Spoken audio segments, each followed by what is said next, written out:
Hey, I got Mr. Jennings back with me again.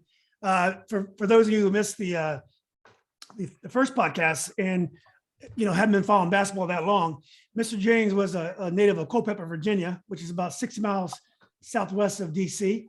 He was a star there. Then he played at East Tennessee State, starting guard for 4 years. Went to the NCAA tournament for 3 years.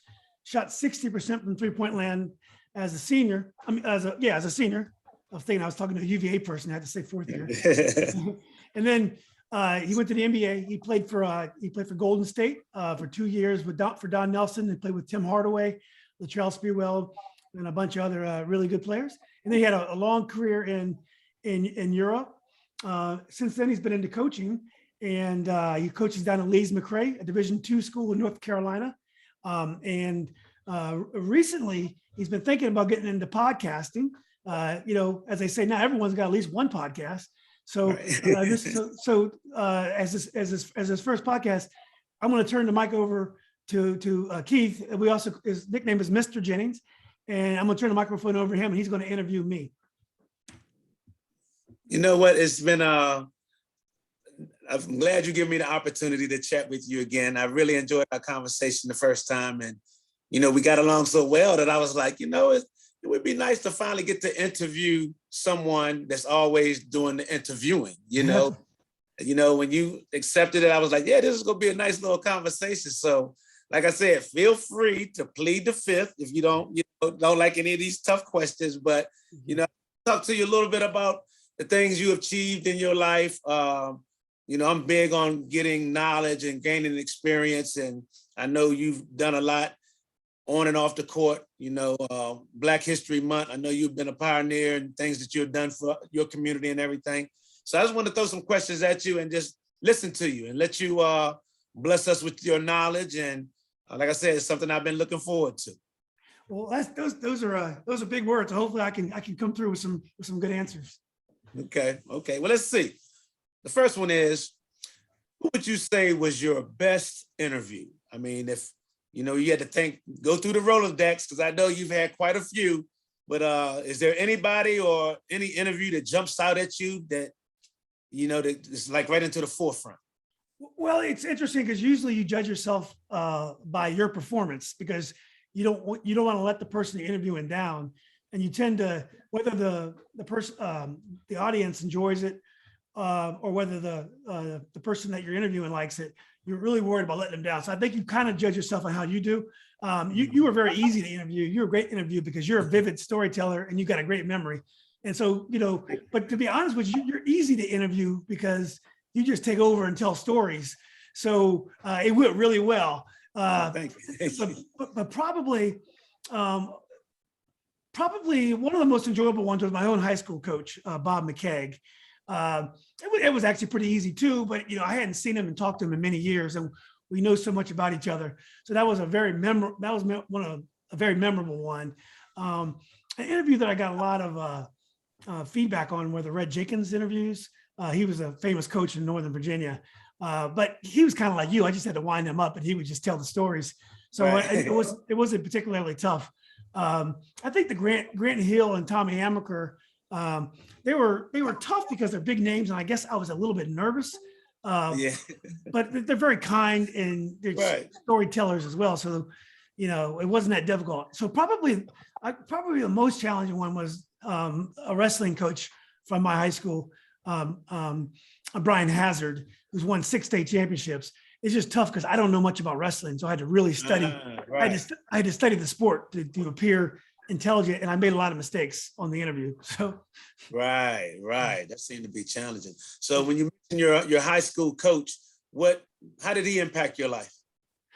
Well, so I was a really short player in high school. I was only 5 foot. I was only 4'11" as a freshman, and I was 5'4" as a senior. And then going into my junior year, I was 5 foot. I was 5'1" or 5'2", and he just got the job. And he told this story at the awards bank, but I did get a leadership award my senior year. And he told the story when he first heard they had this 5'1" point guard from the previous coach, and whose name was Roscoe Dean. And he had said, well, there's this kid named Julian Brown. He's 5'1". You're not going to be able to cut this kid. And he said, 5'1" point guard. I tell you what, he's the first person I'm going to cut. So, Wow. so during summer league, he got to know me a little bit, and I played relatively well. So it came down to me and a guy named Chuck Heaton. Chuck was the quarterback of the football team. He was a goalie of the soccer team. He had played on the varsity as a junior, and he contributed. And his dad was our summer league coach. So he basically came down to me and Chuck, and he cut Chuck and kept me. And Chuck he played in games. He even started games his junior year. And that was a really big move because politically it was a big move. And it was a big move because I was a player that was going to help down the road. And he was a player that already helped.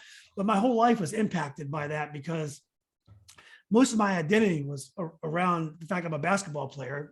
I played basketball at UVA. I played JV. A lot of the friends I had are basketball players. I'm doing this, podcasting, kind of started from basketball. I coached, I officiated. I'm not sure how much any of that would have happened if he would have cut me. So I was always very thankful for the opportunity. He would have been well within reason to keep Chuck and cut me, but he kept me. And I'm really glad he did. Chuck was a very successful athlete in other sports, so probably meant more to me. Right. But I'm very thankful for Coach for doing that. So he was extremely impactful in my life. And I try to pay him back. I coached the summer league teams when years later, I always helped when I could. I would have done that anyway because I enjoyed coaching, but I never forgot what he did for me. So describe yourself as a player. The small guys, we stick together. You know what I'm saying? It was always a challenge knowing that you got to play against somebody bigger, but we had to develop certain type of skills to make ourselves effective. Tell me about yourself as a player. Well, I think you got to remember this is 1982, 1983, 84. I was in high school, so this is during Muggsy Bogues. So right. First really small guard to play. Right. But this is during the Spud Webb, another small guard to play. This is before Mr. Jennings. This is before you. Yes. This is right. before. I'm right behind him. Right. There was no 3-pointer. So the lane was really packed and tight back then. So, you didn't see a lot of little guards. As I said on your podcast, they called Nate Archibald tiny. He was 6'1". Right. Calvin Murphy was tiny. He was 5'9". So, for me to be so small and played. So when I played, I wasn't a good outside shooter. I was very fast, I was very, very fast first step. On defense, I could time. I had read a book by Clyde Frazier when I was a kid.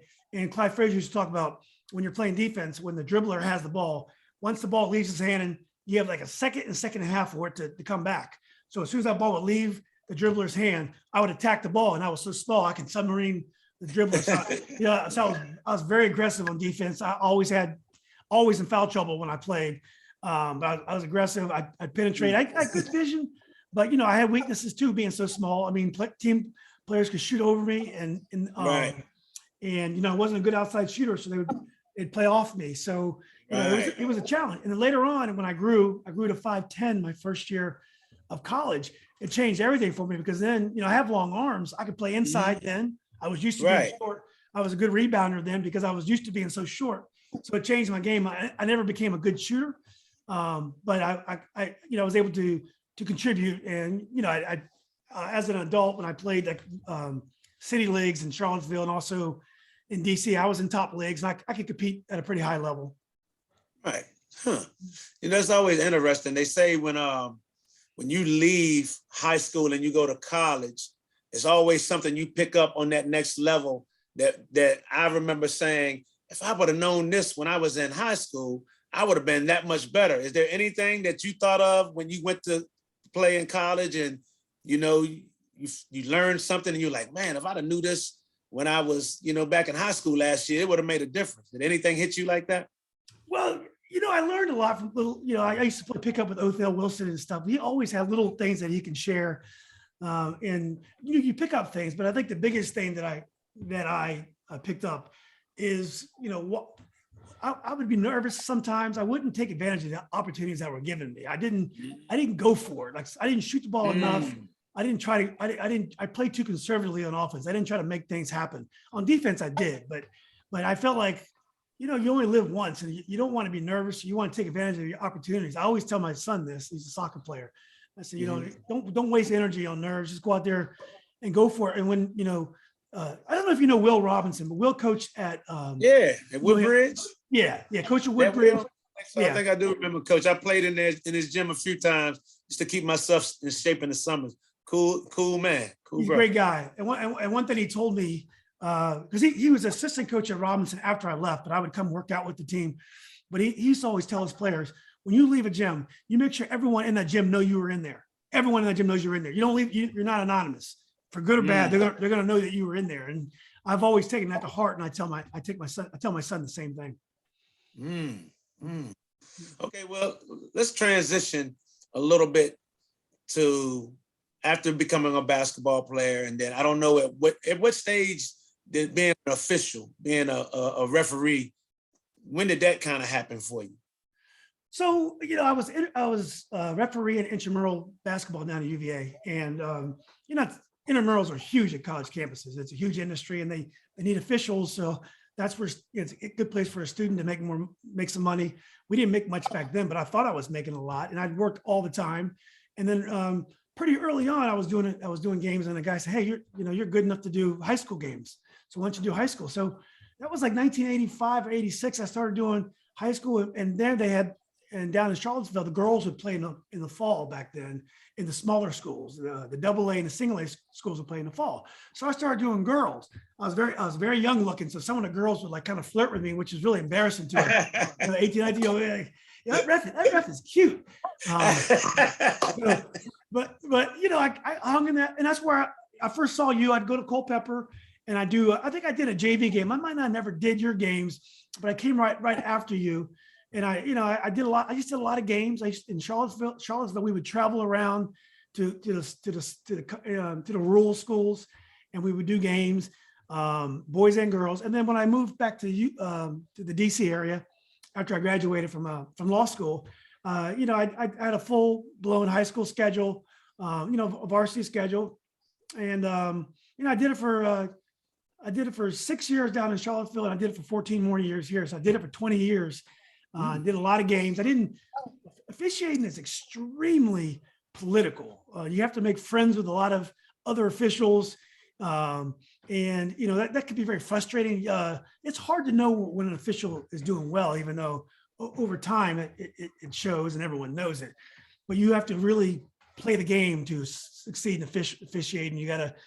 It's a really political game. And I got disillusioned with that. And sometimes maybe my attitude wasn't the best about it either. So, I just decided when I had my second child, I didn't want to do it anymore. And also one thing that held me back was I was coaching at the same time. And, that could be a little bit of a conflict when you're coaching and trying to officiate. Oh, right. So do you think being a former player helped you as an official, or do you just watch the game objectively, knowing that some people might be faster, some people might be stronger? I'm just going to watch the game and make the call. I mean, how do you feel about that? Well, when you play the game, you know what a travel is, you know what a double dribble is, all those things, you just know it from playing so long. And then, most of the basketball we played was pickup basketball. You call your own fouls. It's not like you don't know the rules. You read the rule books and you study out and you learn how to apply them, and you learn tricks about how to manage a game, how to manage coaches, other things you learn from the other officials and stuff. But being a player is very helpful. And also as a player and also a coach, the coaches in Northern Virginia, they tend to give you the benefit of the doubt because they remember that you played and that you coach and that you're kind of one of them. So I do think you're well accepted. I think in the 20 years that I officiated, I probably gave 2 or 3 technical fouls to coaches. In all those years, I didn't have I got along with coaches really well because they thought I was in it for the right reason. So tell me about one of those technical fouls. What drove you to that point to be like, it's enough? I got to show him who's really the boss out here. Tell me about something like that. Well, it's a technical foul that I regret. So we were doing I was refereeing a game. It was Cumberland versus Fluvanna. That's a big rivalry. Okay. They're both east of Charlottesville on the way to Richmond, right. Very, very rural areas. It's a big rivalry. I think it was number 2 and number 6 in the state at the time in the Mhm. single leg. Cumberland ended up losing in the state final after being ahead by like 15 points. So it was a big game. And Fluvanna had a coach named Monroe Ratto. He's a legendary coach in the area. They'd won a state championship as well. The Cumberland coach was a guy named Dwight. Can't think of his last name, but he played for John Chaney at Temple. So anyway, it was. I don't want to say it was racially charged, but there was tension in the air because Cumberland had a minority coach and Fluvanna had a white coach. And I remember I was refereeing with a guy named Richard Lakes. Richard Lakes was one of these guys as a referee. He'd get you in trouble because he'd do stuff. He'd always get in the middle of stuff. And as they say as you heard the whole saying, he would put some shit in the game. He's the kind of guy. He's that kind of official. Yeah, so, I know those type of refs. Oh yeah, so he was a very experienced. He's a very experienced official, but always in trouble. So we drove down to the game together, and referees do a pregame before they referee. And here nowadays you do that in the locker room, but because we were driving an hour to the game, we had plenty of time on the road to talk about the game. Just kind of a pregame, you would talk about just how you're going to officiate the game, just kind of get on the same page, just try to get your mind on officiating. So one thing he said is, look, we're not going to give any technical fouls tonight unless we have to, and if something happens, you let me handle it, blah, blah, blah. I'm like, okay, Richard. So we're driving, and so we're probably 10 seconds in, and Richard calls, he calls some kind of touch foul on Cumberland. So Cumberland coach said, man, it's going to be a long night. And he had a loud voice. So Richard gets him a technical foul. So we're 10 seconds into the game. He calls a foul. He calls a foul he probably didn't need to call, and then gives him a technical foul. So, all day long, he made it feel like I was a referee for Cumberland. And he was a referee for Fluvanna. It wasn't that we weren't trying to call a good game. Right. That's what the appearance of the game was. Right. So it was a great game. I think that the better team probably won. I think Cumberland ended up, they won by 4-5. They were a really good team. Late in the game, Coach Ratto came off his bench during a timeout and got right in my face on the court. Like I think 6-7 seconds ago, I gave him a technical foul because he was really aggressive. So, so after the game, the way the referees work, you don't want to make front page news. So after games, referees all talk about what happened, and they like to talk about who got in trouble, who gave technical fouls. So after all that happened, all they heard about was Julian gave a technical foul to Ratto with six seconds ago. They didn't hear about what Lakes did. They didn't hear about the rest of the game. They heard about Julian gave a technical foul to Ratto with 6 seconds ago. So Lou Farina was the scheduler in Charlottesville. Great guy. I respect him a lot. So he called me up. He said, what happened? What about that technical foul? And I told him what happened. And he said, yeah, you probably should try to get away with not calling technical fouls. And I said, Lou, I don't call many, and I probably would have, but he was kind of aggressive. I don't know what else I could have done, but I probably wish I didn't call it, but I did. And right. And he did deserve it. So that was one of the ones I remember, and it was and that just goes to show you, how it's refereeing is a very challenging game. The good refs who do it, and I appreciate good officials. They earn their money. Right. So did you think it was a big deal when they switched from 2 referees to 3 referees? Because me personally, I almost feel like we should have 5 referees. Yeah. I think you should have a referee for every matchup, because evidently, as you know as an official, as I know now as a coach and a player, sometimes you miss crucial fouls that you make that, okay, I've heard so many times, oh, that was my call, or he didn't see it, I had to make that call. It's a lot that can go on, and it's a lot that can miss. So how did you feel about that transition from 2 to 3? And do you think we will stop at 3 refs, or do you think it will ever get to maybe having more refs? No, I don't think there'll be any more refs. Most good refs will tell you that 3 refs gives them more coverage. They'll do a better game with 3 refs. They get you a chance to get young refs experience. It keeps older refs in the game longer because it's less running with 3 and 2.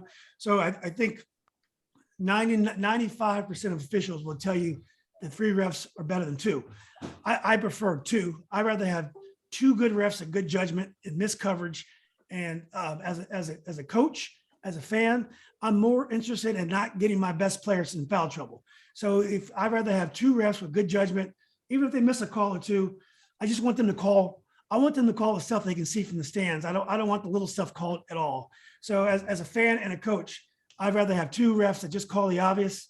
And I always felt like it's a better game. But again, I am in a very small minority by saying that. Yeah, I think as coaches, like I said, I don't like calls being missed.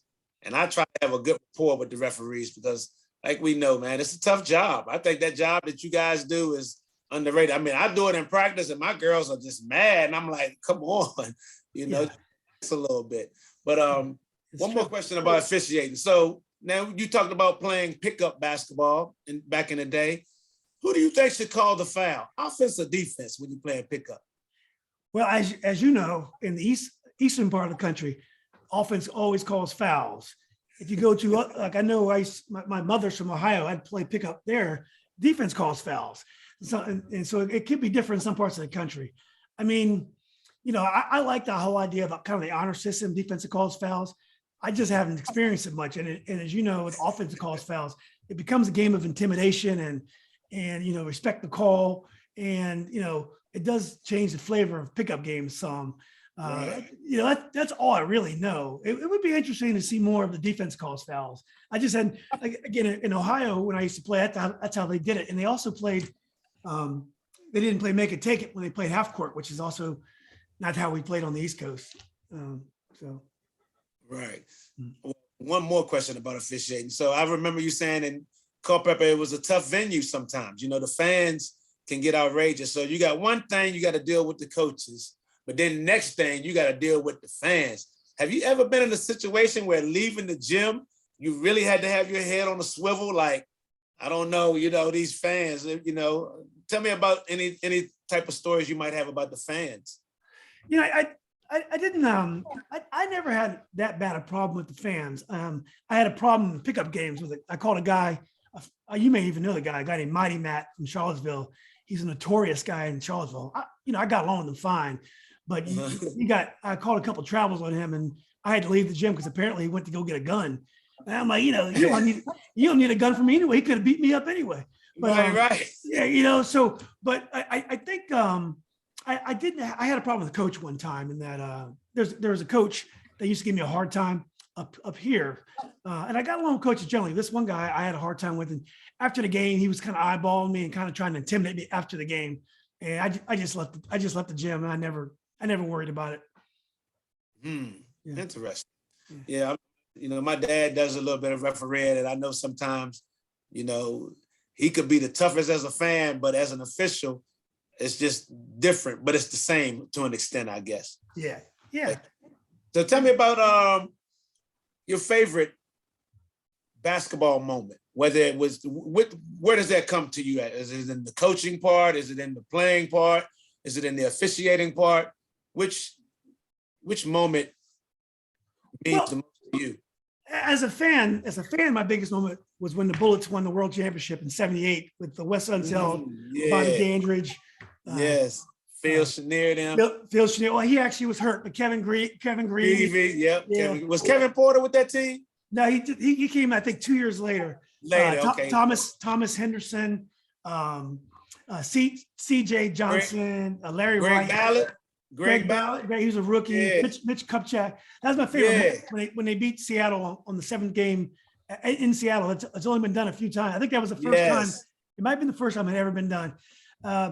As a player, I probably my biggest moment as a player was, it probably was. I scored 10 points. My final game, we lost. It was most of the time your final game is you lose because that's the way basketball is. But it was a district tournament. I had my career high 10 points. And I just had a really nice game. So I tried my best. So at least I didn't have any regrets about that game. But unfortunately, as a player, I didn't have too many great games. As a coach, I took a team to Danville one time, and we played I think they're defending YBOA champs. And this is back in like 99 or 2000. I was coaching mostly South Lakes kids from Reston, Douglas McLaughlin Williams and Ray Robinson, Joe Bleich, Jeremiah Andrews. I had some players. So we were a B team. So we were the players that didn't make the A team, play with my team. So, Right. you put all your best players on one team, and then the other team, you still got good players, but Right. it's gonna be hard to win an all-star tournament with these guys. So we went down to Danville, we played this game, and we came out on fire. I think we made our 6 3-pointers in a row. It's like 18-2. We were ahead. And Wow. it's at a middle school down in Danville, and the gym is packed. And man, that place is going crazy. They are laughing. We're just on fire. They ended up beating us by 10 points, but I never been so proud of a team before, how well we played. I mean, this team was great. They ended up picking up our best player, Doug, and he went down to nationals with them. So it was a good experience. Wow. Mhm. Well, it's so interesting to hear some of these different stories. And, I think just being an official, just watching and hearing some of these stories, I meant to ask you also, have you ever got caught up in watching a special player? Like, who was the best player you think you might have watched while you had to officiate at the same time? Well, I did a lot of intramurals and city leagues games down at UVA. So I refereed a lot of the star UVA players like, Othell or Ricky Stokes, Bobby Stokes, all those guys, John Crotty, all those guys, because they would play, there were tournaments they would play. In the AAU, I did Alonzo Mourning, Brian Stiff, Allen Iverson. So I did all those guys. And actually, you might have been at that tournament. But when you're playing when you're refereeing at that level, it's not like you're watching the players. It's just that you have to step up your game because the game is above the rim. The players can play through stuff. And you can't go in there and start calling fouls that like touch fouls and stuff. Those boys want to play, so you got to step your game up for that level. So one thing about officiating, I was never afraid to officiate a big game. I had confidence in my ability, but I enjoy more watching a big game than officiating. There are going to be some calls that are 50-50. You can't get right. There are no right calls. I'd rather them remember another ref for blowing that call than me.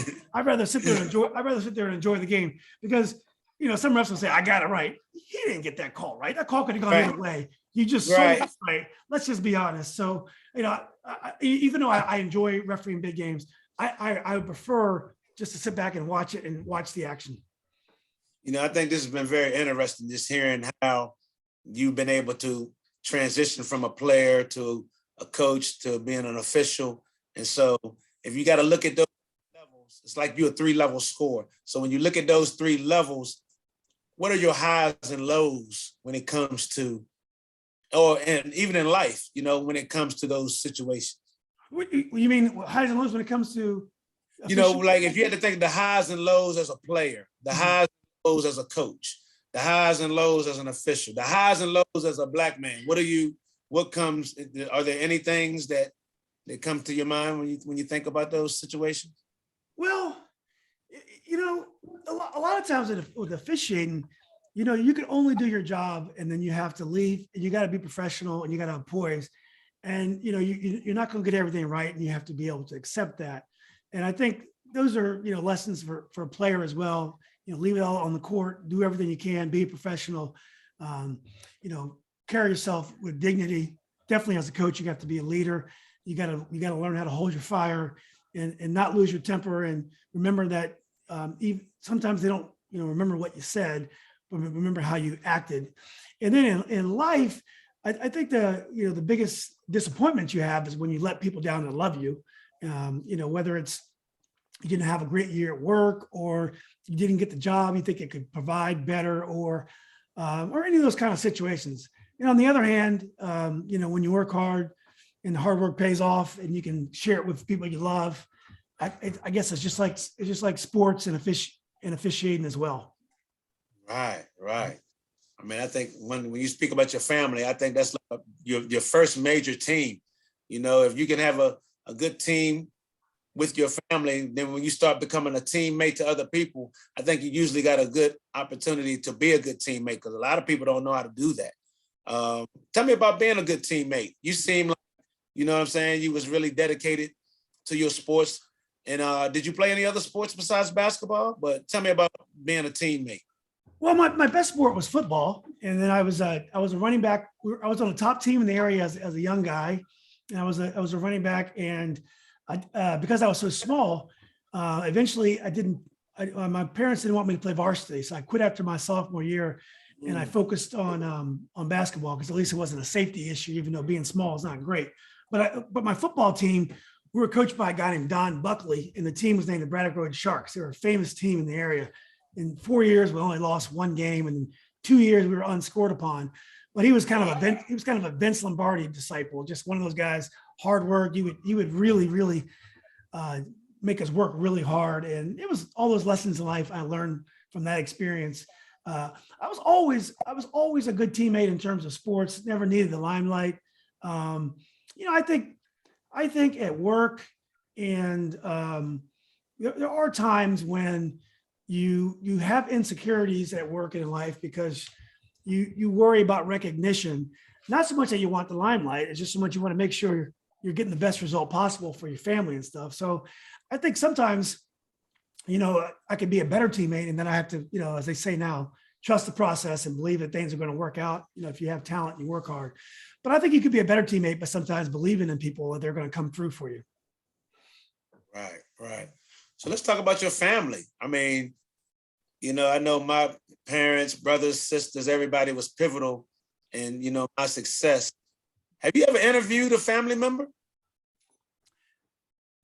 I don't think I ever interviewed a family member. My wife one time was on cable TV, and it's funny, I didn't know how she would do. She's a teacher, and she did amazing. So I think she'd be a great interview if I ever wanted to do her. But my father was a military officer, grew up in Bedford, Virginia, a very poor family, not very poor for a Black family, but poor for a family. His father was a principal at the all Black school in Bedford, Virginia, and a preacher, traveling preacher. And my father paid his way through college, Virginia State, became an Army officer, 3 tours of duty, one in Korea, 2 in Vietnam. And he was a great leader. He was a great leader. Yeah, he was. He was a great leader. And also his brother was a officer, became a minister. His other brother as a professor at University of California, San Diego, the first Black non-humanities professor in California history. So they taught me the value of hard work and not making excuses. And then my mother, just a tremendous hard worker, very kind, cares about everybody, including her family. My wife is just the most supportive person in the world. And my kids, they work hard. They're good people. They care about their friends. They're tough on each other, but they care about their friends, and they're good teammates when they play sports or dancing or whatever they're doing. Right. Okay. So when you now talk about all the sports, all the, on your different podcasts, I've seen everything from basketball to football to running, which sport would you like to know more about, or who would you like to interview next? Well, my sweet spot is when I could talk about sports, especially professional athletes when they played in the 70s and 80s, because I know the sports by heart. I was a huge sports junkie then. I watched every game. So when I talked to Grant Hill, or when I talked to Pat Toomey, who played for the Cowboys, played high school basketball at Edison High School around here, I know all their teammates, their coaches. I could tell Grant Hill about his father, Calvin Hill, because I watched him. Even though he knows a lot about him, I can give him my perspective as a fan. Actually, I know Calvin as well, but so I'm at my best when I could talk about sports that happened a long time ago. Ever since I started having children, I'm not quite the sports junkie I used to be. So, I can't spend hours and hours watching NFL and NBA like I used to in college. I'll pick up college basketball tournament time, and I'll watch Super Bowl, and I'll watch the Redskins games, but I don't spend hours studying the sports page anymore and those kind of things. So anyway, I like the best when I can reconnect with players. And I also like reconnecting with high school classmates that happen to do well, because you have connections. It makes it easier to interview somebody. It's like when I was talking to you, the fact that I've been to Culpeper, I know people at Culpeper, it makes it easier to talk to you because there's a connection. When you talk to Right. someone you have no connection with, you have to do your homework. You know? Right. Yeah. Right. So I know I coach women's basketball. You know, you start to see a different aspect of the game from their eyes. So when you've seen, when you refereed, have you done women's basketball as well as? Yeah. What do you think are the biggest difference in not only women's and men's basketball when you officiate, but women and men's sports all in general? Well, women's basketball, especially girls basketball, I've never really done like college women basketball, even though I've done like intramurals of good players, but I've only done high school girls. So the basketball, it's a different tempo than the boys. So it's to me, it's no easier to officiate a girls game than a boys game. The only thing that makes it easier is a lot of times the games mean less to the people that are doing evaluations. Like if you mess up a JV game, a girls JV game somewhere, the word might not get back because it might not be as a big a game. If you mess up some boys game somewhere, everybody's going to know about it. But in terms of the basketball itself, the game is no easier to officiate. As a matter of fact, sometimes girls, they play through contact differently than boys, and then they all fall down for jump balls differently than boys do. So the game is just a little bit different tempo. Girls tend to be more, they try to follow the rules, and they don't try to bend the rules as much as boys do generally. So in that way, it's kind of, I like girls ball. Girls' parents tend to be more personal about fouls you don't call. Someone's going to get hurt out there. You call them both ways. You'll hear every single parent at a girls' game more than you'll hear at a boys' game. So I tend to say I would enjoy boys basketball only because it's more likely the game is a bigger game and I'll know the game. But in terms of the quality of the basketball itself, I enjoy girls basketball just as much as boys. And I don't think we should put better refs on boys games and girls games. Both deserve good officials, and both are very challenging to officiate. Got you. So if you had to pick, which one would you rather be, a coach or an official? Which one would you pick and why? I have never coached girls, even though I've officiated girls. I would like to try it. I always enjoyed officiating girls. I probably would say I enjoy boys more because I played boys basketball, and again, I'm more familiar with the coaches around here and the history of it, so I have more of a connection to it. But besides that, I don't really feel a big difference. Maybe one day I'll try to coach girls one day. It's challenging. I think they come to work every day trying to get better. That's one of the things I've enjoyed about and coaching at Leeds McRae. That's been the only women's basketball team I've ever coached anyway. So just the fact you see a class get through and you start to understand, this the process of it, watching them grow in the game and watch them become good human beings. That's always the best satisfaction for me. Yeah. I enjoy once you have a team, it doesn't matter what they are. You're invested, and you buy in. You try to improve them, make them better people, make them better players, make them try to win some games. So once you're involved in it, I'm sure it makes no difference. I just unfortunately haven't done it. So tell me about some of these sports reporters. I know if you watch this game and you get the commentating from people that cover the game and watch the game, one guy in particular, a guy named Skip Bayless. What do you think about him? Because I watch Shannon because I like the perspective from the former athlete as opposed to the ones that might not have played it, at the level that they're commenting on it about. What do you think about that guy or these guys that seem like they like to find fault unless they like you? If they like you, then they ride with you. But if they don't like you, they're ready to critique everything that you do. What do you think about him and other people that I don't like people. I don't enjoy the ones that try to be deliberately controversial, and that's not my style, especially guys who didn't play. Like you, I prefer the guys who happen to play, the guys in the women who have played, like Cheryl Miller, for example. But I like Charles Barkley, Kenny Smith, Clark Kellogg. That team. There's one more I forgot, but I find them honest. I feel like they say what's on their mind. Jalen Rose. I don't find aren't deliberately controversial, even though they are often. I just find them honest, and I find them credible. I've always liked, when I listened to the announcers growing up, I always there was like John Madden, who played, even though he wasn't a great player himself, he's more of a coach. But I just find that they just have more credibility. And Wilbon and Kornheiser, who I don't know if they were. I don't know if I know Kornheiser didn't play a lot of sports. I don't know Wilbon played, but I do find them very interesting, and they're very intelligent, and I enjoy them. They do have a point counterpoint, but I don't find them deliberately trying to, start controversy for no reason, for their own benefit. Right. Okay. It's Black History Month. I love, at this month, telling, my people happy Black History Month. I think I surprise a lot of people when I say that to them. It's like, oh yeah, happy Black History Month. But when you think about this month, what does it mean to you, and who are some of the people that impacted your life, whether it be family, whether it be, athletes or just pioneers? Give me your thoughts about this month. Well, a lot of it is, I'm very lucky because I had strong role models in my family, as I talked about before. I had a guy named Gary Austin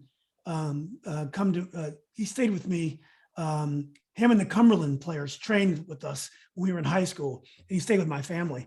And he had told me that he had never seen a positive Black role model like my father. He told me this recently when we reconnected, and I didn't think about it all the time because he was my father. I was used to him being the way that he is. So I've kind of taken that a little bit for granted. But that really, he said, where he was from, it was a lot of families had been broken up from generations that came from slavery, and it was just when he came and stayed with us in Northern Virginia, and there was another Black family they stayed with as well. They had never seen role models like that. So I'm very lucky that I have a family. My family stayed intact, and I had those strong role models. But I think my number one role model, African American, would be Justice Thurgood Marshall. He won all those cases. The desegregation cases. I don't think he ever lost in front of the Supreme Court, and he became a Supreme Court justice himself, the first Black one. And he's just an amazing role model. And then John Lewis and all the freedom riders and all the student nonviolent movement. I like to think I would have had that kind of courage to done the things that they did. I think a lot of times in Black History Month, we only talk about Martin Luther King. We only talk about Thurgood Marshall, the big heroes. The thing about the civil rights movement that made it work was all the foot soldiers that had enough after all those years of segregation and Jim Crow. And they, like Rosa Parks, they rode that bus. They marched. They did all those things. That was a mass movement. It just wasn't the leaders, even though you had to have leadership. And it was the foot soldiers like John Lewis, who got bludgeoned on Edmund Pettus Bridge, and Julian Bond and the students that made the big difference. So, I think when we talk about Black History Month, we forget sometimes it was the average person that had enough and saw what Rosa Parks did and heeded the call of Martin Luther King and Julian Bond and actually got on the streets and made a difference. No doubt. Okay, well, I think one more question, and then if anything else you would like to add, it would be awesome. But your dream interview, you've already interviewed quite a few people. So now if you had the opportunity to sit down with one individual, whether it be athlete, entertainer, who was the one that you was like, okay, I got to make that. I would love to make this interview happen. Well, I think the obvious one would be Barack Obama, because he loves basketball. And he's an incredible role model, leader, former president, great president in my eyes. So that would be an easy one. So I got to try to think outside the box here. I think for Nova Legends, it's important for me to get like Hubert Davis, Kara Lawson, Penny Moore, some of the great Northern Virginia athletes I'd like to get. But who would be I think I would enjoy interviewing Charles Barkley, because I was there for a lot of his career. I think we'd have a lot of fun. We have a mutual friend as well, excuse me, that would be very good. But definitely Kareem Abdul-Jabbar. That would be very special. And Julian Bond would be great. Amazing a role model, and not just because we share that name, but Right. as I said before, he's just an incredibly bright guy, and a big fan. So Right. Okay. Was there anything that you want to touch on that we didn't really get a chance to speak about? well, no, this is great. I think I'm gonna have my hands full keeping my audience after this, because you showed why you were a champion on the court, and now you'll be a champion off the court. But no, I appreciate anyone listening to what I have to say. Not a star player like Keith Jennings, but I appreciate your interest in hearing my thoughts on issues. It's funny because when you interview people, you do want to give your thoughts, but you have to be so disciplined and not make the interview about you, which you did. And it's Right. actually fun sometimes just to say what's on your mind. Like I never really been asked about Black History Month. And we've been happy that Martin Luther King got a holiday, and we see we talk about Frederick Douglass, but I never really been made to think about my hero, and I always want to try to be different. So those are great questions.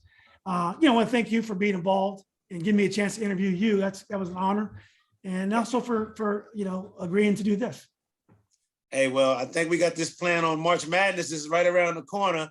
Got me over here watching a lot of teams, just trying to get my thoughts together. I'm looking forward to it. And like I said, thank you for this opportunity.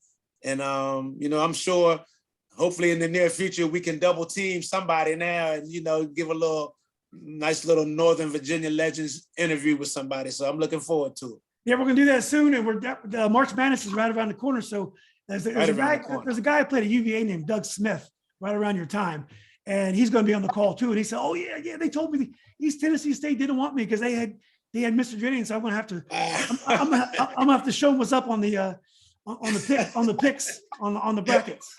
Yeah, tell him, okay, Doug, we will see. Yeah, so it'll be fun. Well, thank you for your time. Yeah. I really enjoyed it.